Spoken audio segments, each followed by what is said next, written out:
Visible है? Hello, screen visible है?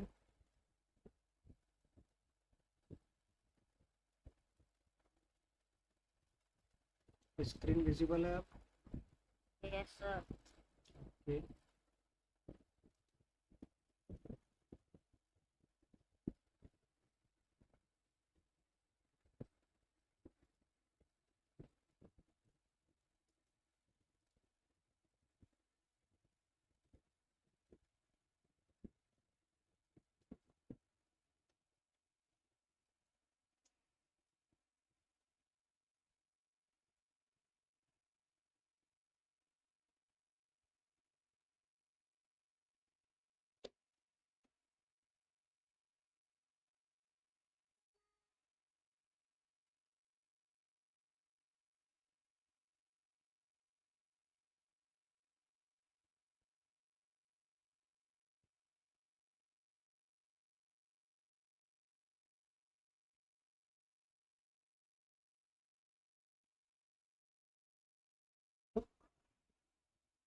Inertia of rest हमारा कंप्लीट हो चुका था।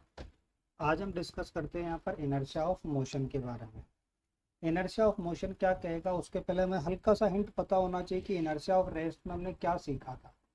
इनर्शिया ऑफ रेस्ट में क्या टेंडेंसी देता था कि अगर कोई भी ऑब्जेक्ट इनिशियली रेस्ट वाली कंडीशन पे है तो वो हमेशा किस कंडीशन पे रहना पसंद करेगा? वो रेस्ट वाली कंडीशन पे रहना पसंद करता है। हम उसको मोशन में लाना चाहेंगे, लेकिन वो जितना हो सकता होगा, जितना उसका मास होगा, जितने पास उसके पास स्ट्रेंथ होगी, उसके अकॉर्डिंग वो उसका अपोज करेगा। बॉडी की इस टेंडेंसी को हमने क्या कहा था? Inertia of rest. आज हम बात करेंगे यहाँ पर इनर्शिया ऑफ मोशन के लिए। अगर कोई भी बॉडी आपके पास इनिशियली किस पे है? मोशन में। अब आप क्या चाहते हैं? उसको या तो रेस्ट में लाना चाहेंगे, या आप उसको डायरेक्शन चेंज करना चाहेंगे, या उसकी स्पीड में चेंज करना चाहेंगे। तो ये तीनों ही उसमें क्या है? चेंजेस क्रिएट कर रहे हैं। मोशन से रेस्ट पे आ रहा तो भी चेंजेस है, तो जिस स्पीड से मूव कर रहा है उस स्पीड में चेंज लाना वो भी चेंजेस है उसमें। उसकी डायरेक्शन अगर आप चेंज कर रहे हैं तो वो भी उसके लिए चेंजेस है। तो वो इन सभी चेंजेस का क्या करेगा? अपोज करेगा। और उसके अपोज करने की टेंडेंसी को ही आप क्या कहते हैं? इनर्शिया ऑफ अ मोशन कहेंगे। ठीक है। The tendency of a body to oppose its state of a motion. Focus on that word, that is important in complete definition. Oppose its state of motion when some unbalanced force are applied on it. जब उस पर कोई unbalanced force लगते हैं तो वो इसमें कुछ चेंजेस करना चाहते हैं, उस चेंजेस का ये अपोज करता है। इस अपोजिशन की प्रॉपर्टी को ही हम क्या कहते हैं? Inertia of motion. क्या कहेंगे इसी को हम? Inertia of motion. इंपॉर्टेंट चीज क्या है इनर्शिया ऑफ मोशन में? कि हम जो चेंजेस लाना चाहते हैं वो किस में लाना चाहते हैं? स्टेट ऑफ मोशन में। हमने जब स्टार्टिंग में इनर्शिया की डेफिनेशन लिखी थी तो उसमें state of rest, state of motion, उसकी डायरेक्शन, तीनों को इन्वॉल्व किया था। लेकिन जैसे जैसे हम उसके टाइप को डिफाइन करते जा रहे हैं, हम इनर्शिया ऑफ रेस्ट में सिर्फ रेस्ट की बात कर रहे हैं, इनर्शिया ऑफ मोशन में सिर्फ मोशन की बात करेंगे, इनर्शिया ऑफ डायरेक्शन में सिर्फ और सिर्फ हम डायरेक्शन के बारे में बात करेंगे उसकी। ठीक है। तो ये चेंजेस आते जाएंगे हमारे पास डेफिनेशंस में। तो नेक्स्ट पॉइंट हम यहाँ पर डिस्कस करते हैं। अगला पॉइंट हमारे पास लिखना है हमें इनर्शिया ऑफ मोशन के बारे में ही। ठीक है। Let's see. जैसे हमारे पास एक एग्जांपल है इनर्शिया ऑफ मोशन का। हमारे पास जो एग्जांपल है वो क्या है? कि कोई भी व्यक्ति है, जैसे हमारे पास a man carelessly getting down a moving bus. हमने कई बार देखा होगा कि जैसे अगर आप किसी बस पे चढ़े हुए हैं, ठीक है, और बस अगर कहीं रुकने वाली होती है लेकिन कोई भी एक व्यक्ति उसमें से फास्ट चलता हुआ उतर जाता है। क्यों उतरने की कंडीशंस होती हैं कुछ। अगर वो केयरलेसली, यहाँ एक वर्ड यूज किया हमने, केयरलेसली, मतलब वो जो उतरने का उसका तरीका है, बस से जंप करने का जो तरीका है, वो अगर गलत हुआ तो वो व्यक्ति गिर जाता है। अब देखो इसमें क्या हो रहा है? बस कंटिन्यू किसी ना किसी एक स्पीड से चल रही है, भले ही वो स्लो चल रही हो लेकिन वो चल रही थी। तो इस व्यक्ति का, जो व्यक्ति यहाँ से उतरने वाला है, उसका पूरा बॉडी पार्ट इस पर्टिकुलर वेलोसिटी से मूव कर रहा है। अगर ये उसके अपोजिट डायरेक्शन में, अगर इसके ये अपोजिट डायरेक्शन में जंप करता है तो जंप करने से क्या होगा, जैसे ये जंप कर कर जमीन पर पैर रखेगा, फ्लोर पर, ग्राउंड पर फोर अपने पैर रखेगा, पैर कहाँ पर आ जाएंगे, रेस्ट पर। लेकिन ये ऊपर वाला बॉडी अभी भी आगे जाने के लिए तैयार है, ये वाला अभी भी यही चाहता है कि नहीं मैं तो आगे जाऊंगा, क्योंकि इनिशियली ये जिस बस में बैठा था वो बस आगे जा रही थी, तो इसका पूरी बॉडी पार्ट उसको आगे जाने के लिए सपोर्टिव था, पूरा बॉडी पार्ट उसी नेचर में काम कर रहा था कि वो आगे जा रहा था। लेकिन जैसे ही वो जंप करके बाहर आ जाता है, ये पूरी बॉडी को कब पता लगता है, कुछ टाइम के बाद कि हम जंप करके बाहर आ चुके हैं। तो उस टाइम पीरियड में हमारा पूरा बॉडी का बॉटम पार्ट जो पैर हैं वो जमीन पर आकर रुकते हैं और जमीन पर रेस्ट पर आ जाते हैं, लेकिन ऊपर वाला बॉडी पार्ट अभी भी मोशन वाली कंडीशन पे। तो इसी कारण से हम क्या देखते हैं कि जो व्यक्ति ने जंप किया था वो गिर जाता है आगे की साइड, मुंह के बल गिरता है वो। ठीक है, तो इसके पीछे किसका कारण है, हमारे इनर्शिया ऑफ मोशन है, क्योंकि इसकी बॉडी, इसकी पूरी बॉडी अभी भी किसको सपोर्ट कर रही थी, इनर्शिया ऑफ मोशन को ही सपोर्ट कर रही थी। वो एक इनर्शिया से आगे जा रही थी, वो एक मोशन के साथ आगे जा रही थी और आगे भी वो जाना ही चाहेगी, वो रुकना नहीं चाह रही थी। ठीक है, तो ये हो गया आपके पास इनर्शिया ऑफ मोशन का एक एग्जाम्पल। नेक्स्ट है आपके पास एक एग्जाम्पल और लेते हैं। An athletes run a certain distance before taking a lap so that the inertia of motion of a body at the time of leaping में help him to his muscular efforts. आपने कई बार देखा होगा, चाहे व्यक्ति को रनिंग स्टार्ट करनी हो, चाहे व्यक्ति को रन कंप्लीट करना हो, दोनों ही कंडीशन में वो थोड़ा सा पीछे आकर रनिंग करने लगता है। जैसे यहाँ से उसको रनिंग करनी है तो यहाँ से स्टार्ट कर देगा, लेकिन अगर उसकी लेप यहाँ पर कंप्लीट हो जाती तो सडनली यहाँ रुकता नहीं है, वो धीरे धीरे धीरे करके अपनी वेलोसिटी को डिक्रीज करता है। अगर वो सडनली यहाँ अपने पैरों को रोक दे या उसके कोई पैरों को यहाँ पर आकर पकड़ ले बिल्कुल, तो वो पूरे मुंह के बल आगे गिर जाता है। क्यों?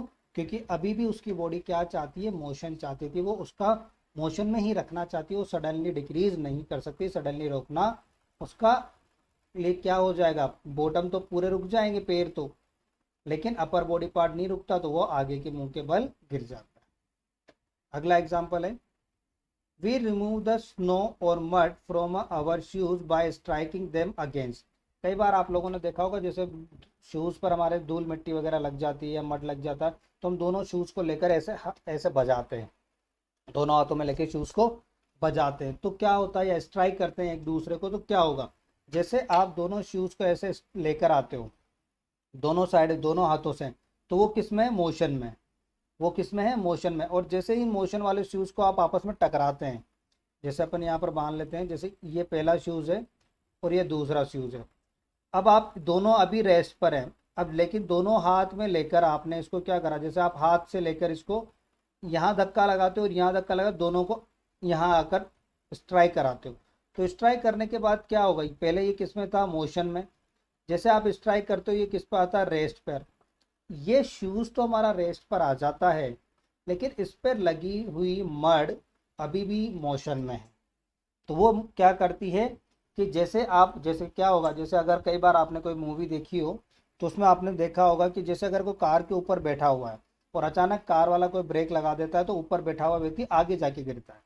तो वही फिनोमिना हमारे पास इस मड और डस्ट के साथ होगा कि ये जो शूज थे हमारे पास, जो कि दूर दूर हमने रखे पहले, ये कंडीशन थी, और जैसे आप यहाँ लाकर टकराते हैं ये दोनों शूज, तो इसके ऊपर जमी हुई मड क्या करती है, वो आगे निकल जाती है ऐसे, तो वो मड सेपरेट हो जाती है आपके shoes. On striking the wall the feet come to rest whereas the snow which is still in a motion separate from the shoes. या तो आप आपस में टकरा दो, या इन्होंने जो एग्जाम्पल दिया वो ये है कि आप पैरों से भी, कई बार जैसे पैर से कोई मिट्टी को हटाना है तो हम क्या करते हैं, उस दीवार पर अपने शूज को मारते हैं अपने पैरों के साथ ही, तो मोशन के बाद वो क्या आ जाती है, रेस्ट पर आ जाती है। पूरी बॉडी रेस्ट पर नहीं आती, सिर्फ शूज रेस्ट पर आ जाता है, तो और उस पर लगी हुई मड रेस्ट पर नहीं आ पाती, तो वो मड कहाँ आ जाती है, बाहर की साइड गिर जाती है। ठीक है, next, inertia of a direction. The tendency of a body to oppose any change in its direction of a motion is known as the inertia of motion. Means अगर हमारे पास कोई बॉडी है, जैसे वो किसी भी एक पर्टिकुलर डायरेक्शन में कंटिन्यू चल रही है, अब आप उसकी डायरेक्शन चेंज करना चाहते हो तो वो डायरेक्शन चेंज करने का भी अपोज करती है। जैसे हमारे पास कोई कार है, या कोई भी बाइक है उसका स्टेयरिंग है, अभी नॉर्मली कार सीधी चल रही थी, बिल्कुल सीधी जा रही थी, ठीक है। अब आपको अगर इसको कहीं टर्न कराना है तो ये स्टेयरिंग जो कि इससे लगा हुआ होता है, आप इस स्टेयरिंग को क्या करते हो, टर्न करते हो। स्टेयरिंग को इधर टर्न करोगे तब जाकर ये टायर्स इस तरफ टर्न हो पाते हैं। तो स्टेयरिंग को टर्न जब हम करते हैं तो ये इजीली टर्न नहीं होते। ये जो टायर्स है ये दीवार नीचे ग्राउंड पर भी रहते हैं तो वहाँ पर भी फ्रिक्शन होता है, उस पर भी डिपेंड करता है। और साथ के साथ इस पर भी डिपेंड करता है कि आप किस स्पीड से चल रहे हो, तो पहले किस डायरेक्शन पे थे। अगर आप स्ट्रेट चल रहे थे, हल्का सा टर्न करना है तो इजीली हो जाता है, लेकिन आप स्ट्रेट चल रहे थे, ज़्यादा टर्न करना है तो आपको ज़्यादा फोर्स लगाना पड़ता है। तो इनर्शिया ऑफ डायरेक्शन किसका रिलेशन हो गया कि डायरेक्शन चेंज करने का भी ये अपोज करेगा, ठीक है। तो ये हो गया आपके पास इनर्शिया ऑफ रेस्ट, हमने पहले कंप्लीट कर लिया। इनर्शिया ऑफ मोशन हमारा हुआ, ये इनर्शिया ऑफ डायरेक्शन की डेफिनेशन, इसके कुछ एग्जांपल डिस्कस करते हैं। कई बार आप लोगों ने फील किया होगा कि जैसे आप लोग कार में बैठे हुए हैं और कहीं पर एक टर्न आता है अचानक। जैसे हमारे पास यहाँ पर हम स्ट्रक्चर बनाते हैं, ये स्ट्रेट रोड है, आगे जाके यहाँ कहीं पर टर्न आता है।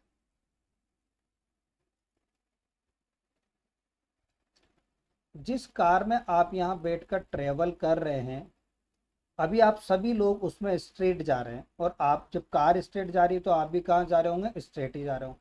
लेकिन जैसे सडनली ये कार ऐसे टर्न करती है तो आप लोग तो अभी भी कहाँ जाना चाहते हो, इस साइड ही जाना चाहते हो। आपकी बॉडी क्या चाहती है कि अभी भी हम सीधे जाएं, हम कहाँ जाएं, बिल्कुल स्ट्रेट ही जाएं।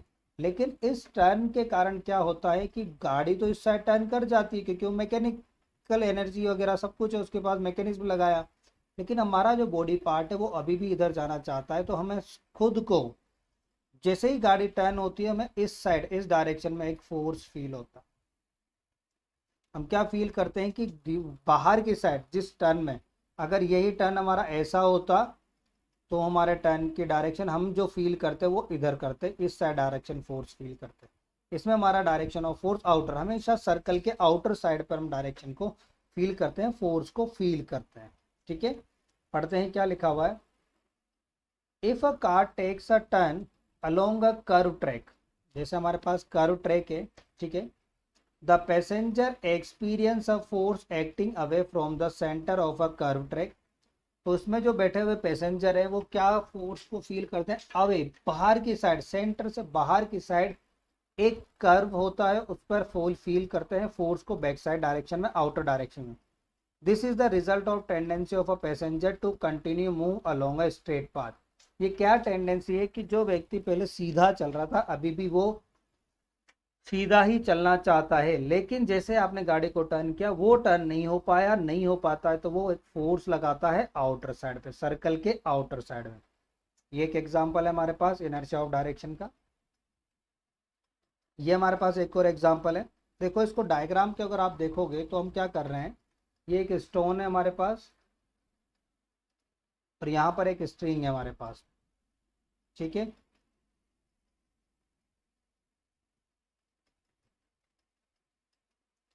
तो ये व्यक्ति यहाँ पर इस स्ट्रिंग को इस थ्रेड से बांध कर रोटेट करा रहा है, तो रोटेट कराएगा तो बिल्कुल ऐसे करेगा। लेकिन लेट सपोज अगर किसी एक पॉइंट पर, अगर इस पॉइंट पर टूट जाए या इस पॉइंट पर टूट जाए या ये छोड़ दे, तो ये स्ट्रिंग कहाँ जाएगी। अगर इस पॉइंट पर छोड़ा तो ये यहाँ जाएगी, इस पॉइंट पर छोड़ा तो यहाँ जाएगी, इस पॉइंट पर छोड़ा तो यहाँ जाएगी। यह डिपेंड करता है कि उस जिस पॉइंट पर आप इसको लीव कर रहे हो उस पर्टिकुलर पॉइंट पर इसकी डायरेक्शन क्या है। वैसे तो पूरा सर्कल है, सर्कल है तो मतलब आपने थ्रेड से बांध रखा है इसलिए सर्कल कर रहा है।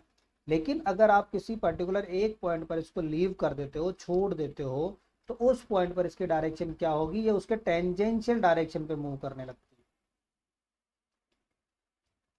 देखिएगा, tie a stone to a one end of a string and holding the other of the string in hand, rotate the stone in a horizontal circle। ये हमने horizontal circle में उसको rotate कराना स्टार्ट किया। if during rotation the string break at a certain stage, अगर ये string किसी भी एक स्टेज पर टूट जाती है तो हमारा स्टोन दूर जाएगा, लेकिन किस तरफ जाएगा, क्या हमेशा कहीं भी टूटे इधर जाएगा, तो ये डिपेंड करता है कि किस पॉइंट पर ये ब्रेक हुआ है। तो जिस पॉइंट पर ये ब्रेक होता है उसके टेंजेंशियल डायरेक्शन में ये मूव करने लगता है। Fly of a tangentially at that point of a circle, कि उस सर्कल के जिस पॉइंट पर ये ब्रेक होता है उस पॉइंट पर ये टेंजेंशियली मूव करने लगता है। ठीक है,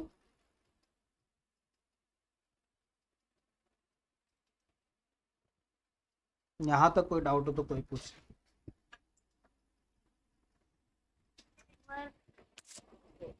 इनर्शिया ऑफ मोशन की डेफिनेशन समझा दो। देखो बेटा, जैसे आप क्या कर रहे हो, आपने दौड़ लगाना स्टार्ट किया। इनर्शिया ऑफ मोशन की डेफिनेशन दोबारा सुनना, कि जैसे आप दौड़ लगा रहे हो, आप दौड़ लगा रहे हो तो आपकी पूरी बॉडी दौड़ लगा रही है। ठीक है, अब आपकी पूरी बॉडी दौड़ लगा रही है, उस पर फोकस करना। अगर अचानक से कोई आपके पैर पकड़ लेता है, अगर अचानक से कोई आपके पैर पकड़ लेता है जमीन में, ठीक है, तो क्या होगा? आप मुंह के बल आगे गिरोगे, हाँ कि ना? Yes sir. क्यों गिर रहे हो आप मुंह के बल आगे? क्योंकि आपका जो अपर बॉडी पार्ट है, आपका जो अपर बॉडी पार्ट है वो अभी भी आगे जा रहा है। वो अभी भी कहाँ जा